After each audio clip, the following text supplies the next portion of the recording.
नमस्कार, मैं संकेत और आप देख रहे हैं एमएन टीवी। पिछले कुछ दिनों से हम सोशल मीडिया पर देख रहे हैं कि आरएसएस के द्वारा ये प्रचार किया जा रहा है कि बाबा साहब अंबेडकर और आरएसएस की विचारधारा किस प्रकार से एक है।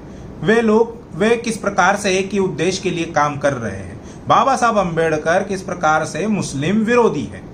और ऐसा करने के लिए द प्रिंट का एक वीडियो जो अरुण आनंद इन्होंने बनाया है, जिसमें वे कहते हैं कि बाबा साहब और आरएसएस की विचारधारा एक ही है। बाबा साहब आरएसएस से किस प्रकार से प्रेरित थे। और दूसरा एक चैनल है कैपिटल टीवी, इन्होंने 2 वीडियो बनाए हैं। इसमें प्रभाकर श्रीवास्तव नाम के एक व्यक्ति है जो उसको जानकारी दे रहे हैं। वे पार्टीशन ऑफ इंडिया जो बाबा साहब ने किताब लिखी थी उसका हवाला देते हुए कह रहे हैं कि बाबा साहब मुसलमानों के विरोध में थे। उनकी विचारधारा किस प्रकार से मुसलमानों के विरोध में काम कर रही थी।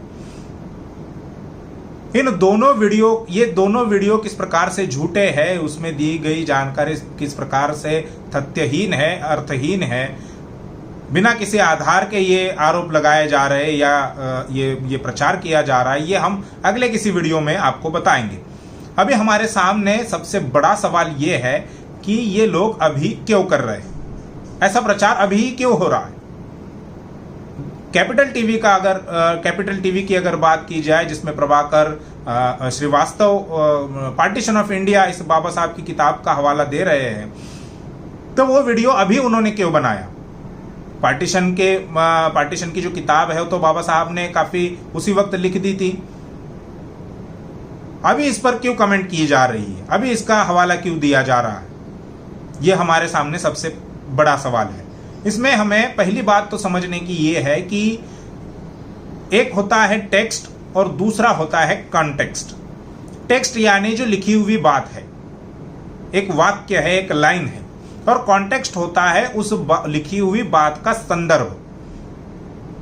उस वीडियो में जो बातें बताई जा रही है प्रभाकर श्रीवास्तव के द्वारा पार्टीशन ऑफ इंडिया का हवाला देकर, वो केवल आपको टेक्स्ट बता रहे, लाइन बता रहे, वाक्य बता रहे कि क्या लिखा है, लेकिन वो किस संदर्भ में लिखा हुआ है ये नहीं बता रहे।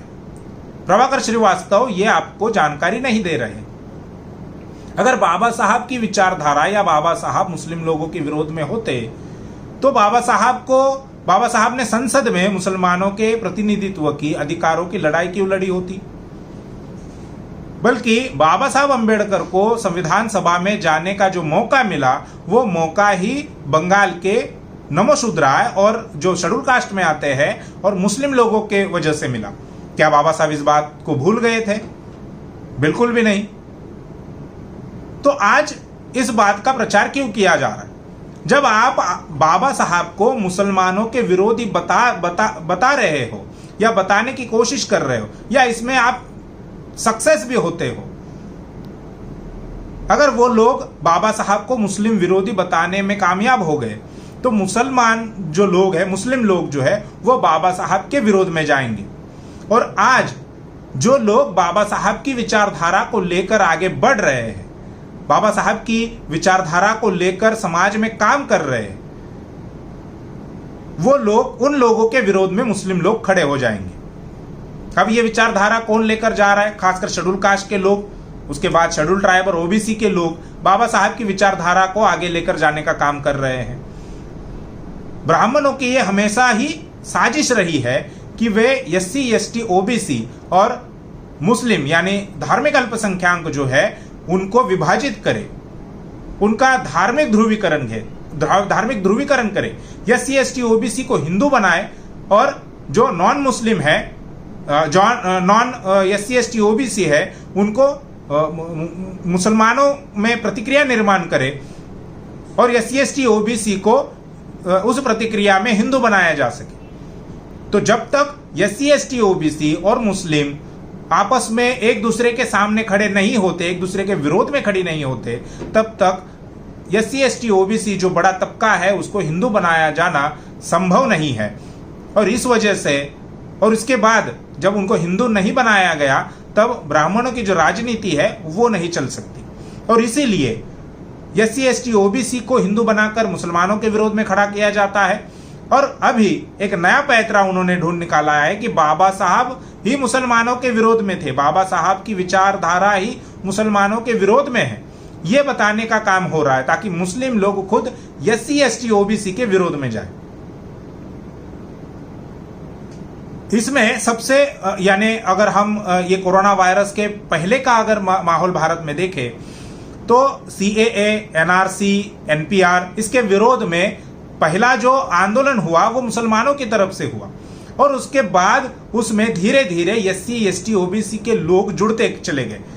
उनको ये समझ में आने लगा कि ये CAA, NRC, NPR केवल मुसलमानों के विरोध में नहीं है बल्कि SC ST OBC के भी विरोध में है और इसलिए उसका विरोध करने के लिए वे लोग मैदान में आना शुरू हो गए। मुसलमानों के साथ उनका इत्तेहाद, उनकी एकता जो है वो बढ़ने लगी। अब इस एकता को खंडित करने के लिए, इस एकता को विभाजित करने के लिए ब्राह्मणों के पास दूसरा कोई विकल्प नहीं था, इसलिए उन्होंने बाबा साहब के जो पुराने जो किताबें हैं उनमें से केवल टेक्स्ट, केवल वाक्य आपके सामने पेश करना शुरू कर दिया, संदर्भ छोड़ दिया। बिना संदर्भ के उस वाक्य का कोई मतलब नहीं होता। संदर्भ को छोड़ दिया और केवल सेंटेंस बाबा साहब के वो आपके सामने रखना शुरू कर दिया, खासकर मुस्लिम लोगों में। और मुसलमानों ने भी कुछ जो संघ से प्रेरित मुस्लिम है या संघ की विचारधारा मानने वाले जो मुस्लिम है उन्होंने इस बात का प्रचार शुरू कर दिया, खासकर मुस्लिम वर्गों में, ताकि मुसलमान इस SC ST OBC के विरोध में खड़ा हो जाए, खासकर उन ऑर्गेनाइजेशन के विरोध में खड़ा हो जाए जो ऑर्गेनाइजेशन बाबा साहब की विचारधारा लेकर भारत में समता, स्वतंत्रता, बंधुता और न्याय स्थापित करने के लिए काम कर रही है। उन ऑर्गेनाइजेशन के विरोध में मुस्लिम लोगों को खड़ा करने का काम ये लोग कर रहे हैं। ये बहुत बड़ा षड्यंत्र है, इसे हमें समझना होगा, इसे हमें जानना होगा और इस षड्यंत्र का हमें शिकार नहीं होना है। हम MNTV की तरफ से सभी बहुजन समाज के लोगों को, मुस्लिम लोगों को और SC ST OBC के लोगों को यह आह्वान करते हैं कि इस प्रकार के कोई भी वीडियो अगर आपके पास आते हैं तो वो कृपया करके हमारे पास भेजें। हम उसकी छानबीन करेंगे, उसके फैक्ट चेक करेंगे और अगर वो संदर्भहीन है, बिना किसी संदर्भ के वो वीडियो बनाए जा रहे हैं, बिना किसी आधार के, बिना किसी सबूत के वीडियो बनाए जा रहे हैं, तो हम उसका खंडन जरूर करेंगे। द प्रिंट और कैपिटल TV इन्होंने जो 2 वीडियो बनाए हैं उनका भी हम लोग आने वाले वीडियो में आप देखेंगे, हम उसका खंडन करेंगे। सबूतों के आधार पर, तर्क के आधार पर हम उन सभी बातों का खंडन करेंगे और जो सही बातें हैं, जो समाज में इत्तेहाद, एकता, समानता प्रस्तावित करने की जो बातें हैं वही हम आपके सामने रखेंगे। इस वीडियो को शेयर कीजिए और जो लोग इस षड्यंत्र का शिकार होने वाले हैं या हो रहे हैं उनको इस षड्यंत्र से बचाने के लिए इस वीडियो को शेयर कीजिए और इस समूचे विषय पर आपकी क्या राय है ये भी हमें कमेंट में जरूर लिखकर बताइए। शुक्रिया।